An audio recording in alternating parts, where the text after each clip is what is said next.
A man who lacks purpose distracts himself with pleasure. Have you found yourself consumed by thoughts of chicks, doom scrolling, fantasizing, and the idealization of women? Lust hits us like a drug. Yo, it's like our brain has been hijacked, and real talk, it has. Today, we'll uncover what's really good when our sexual desires takes priority. Yo, let's get it.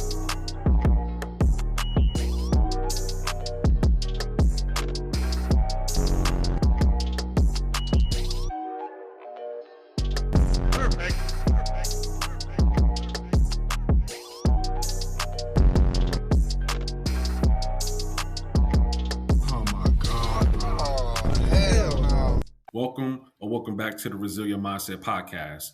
Yo, before we get into it, let's be clear. This video isn't about managing men's meat. Y'all niggas are gay. However, certain factors cause us to mismanage our joints. That crazy baby mama, toxic relationship, or unproductivity is probably a result of lust. That tidal wave of disaster feels both exhilarating and terrifyingly powerful. When a bad chick walks by with two Wilson volleyballs poking out. Wilson!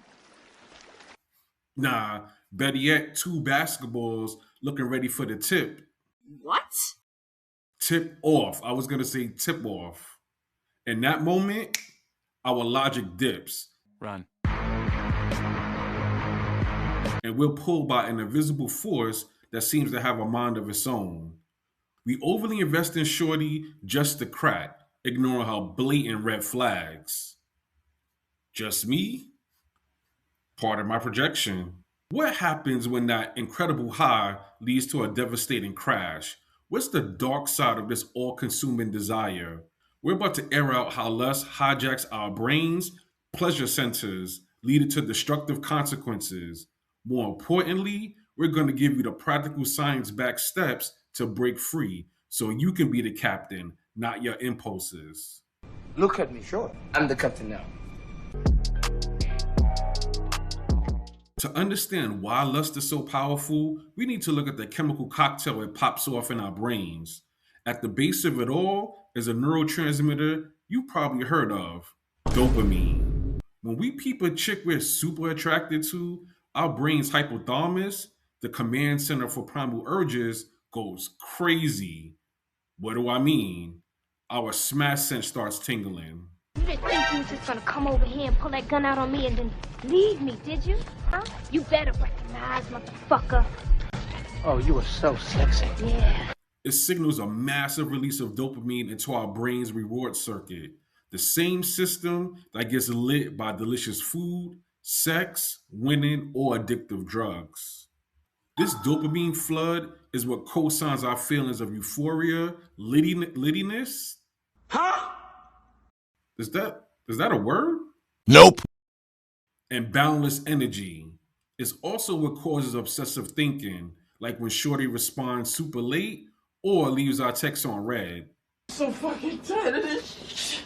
Fuck this shit. As dopamine levels rise, another key chemical, serotonin, often takes a dip. Lower serotonin levels are linked to the intrusive, obsessive thoughts seen in OCD, which is why a chick can live rent-free in our head, especially when she cheats, dips, or has that good, that WAP, that Avatar Way of Water, that Uchiwali, that... But yo, here's where it gets dangerous. While our reward system is lit, another crucial part of our brain is being shut down, the prefrontal cortex. Think of the prefrontal cortex as the adult in our brain. It manages our rational thinking, impulse control, and long-term planning. When lust takes over, the adult catches the Debo treatment. But he gon' get that, send shots, make him get back. All that chit chat, grip that, my niggas saying it. Leaving the impulsive, pleasure-seeking parts of the brain in charge. Our judgment is a wrap. Research has shown that sexual arousal can switch off parts of our brain responsible for critical thinking and rational behavior. I said, do we have a problem? Oh, USR. Suddenly, that 2 a.m. text from an ex, curving responsibilities to smash, or reckless decisions doesn't seem out of pocket. Our brain breaks Biggie's fourth crack commandment: never get high on your own supply. With our logic center offline, we are basically chasing the next fix. Should just be calling me, man. Be calling me, man. I just gotta go.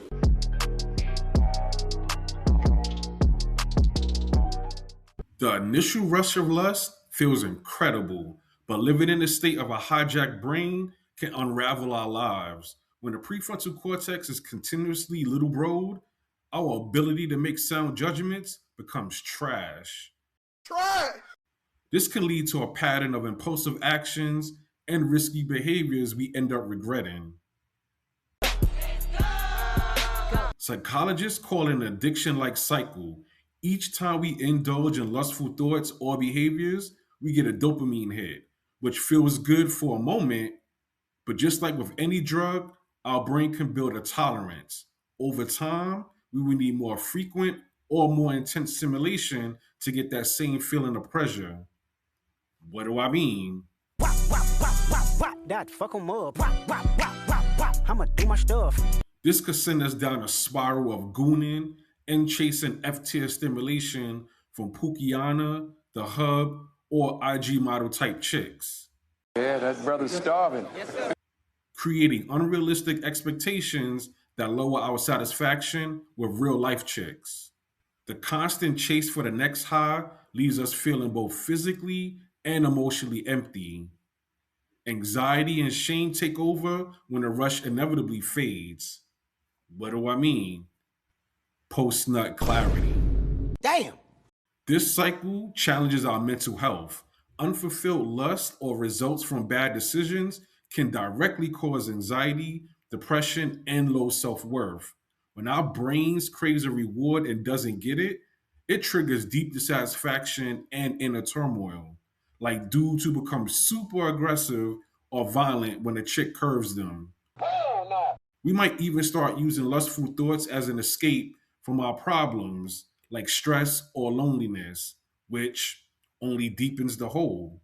Yo, what's really crazy is that lust can rewire our brains to see intimacy as objects for our own gratification. Brain scans suggest that when we're in a state of intense sexual desire, there's decreased activity in regions associated with empathy. What do I mean? We hit savage mode. 21. Yo, when dudes tell a chick, shorty, I got mines, that's facts. Or the anger or repulsion we feel towards a chick after experiencing blue balls. Real talk. In that moment, do we care how shorty gets home? Who? We become emotionally unavailable or find ourselves in repeating unstable relationships driven by a need for sexual validation. Instead of real intimacy, we end up creating isolation, leaving us feeling disconnected from women.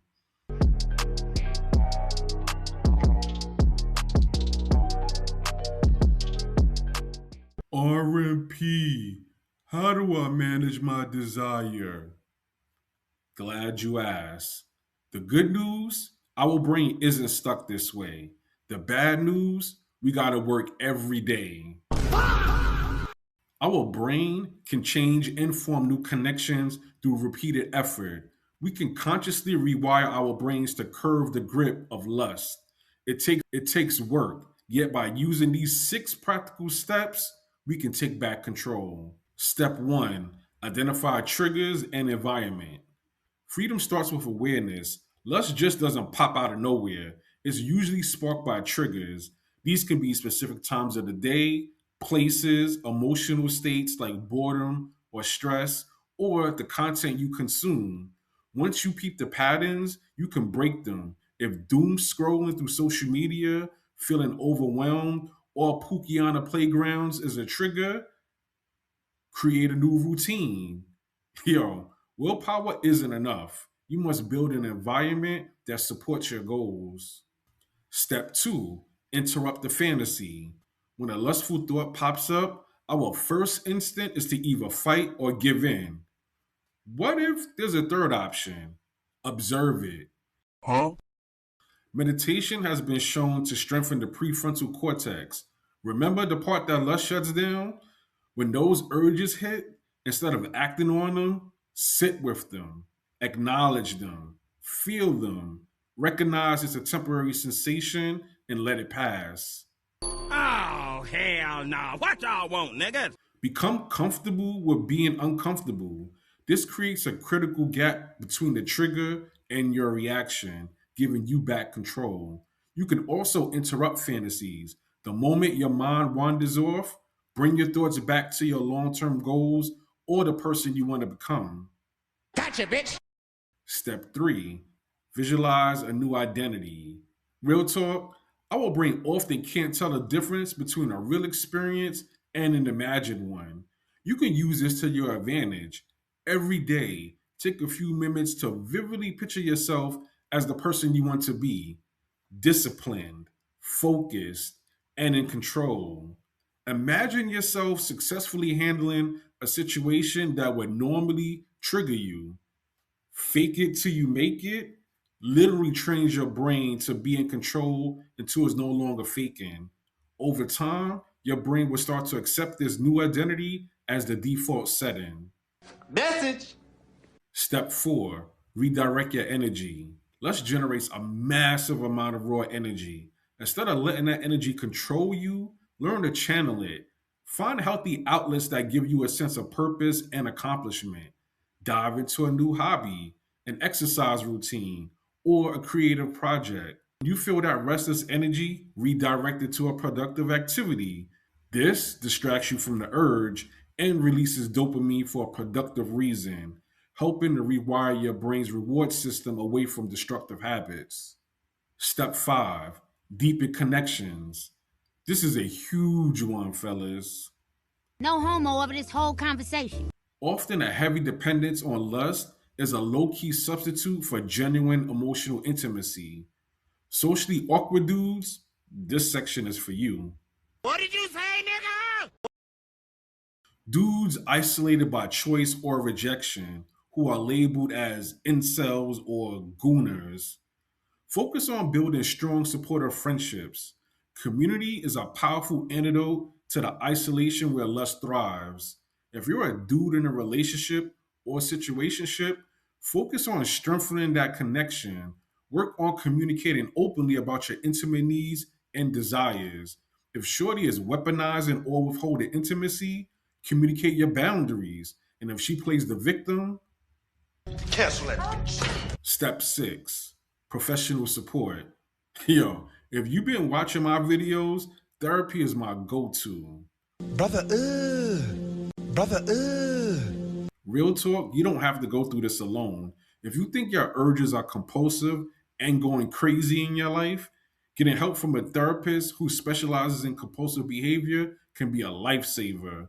Support groups also offer a structured, safe environment to learn from others on the same journey.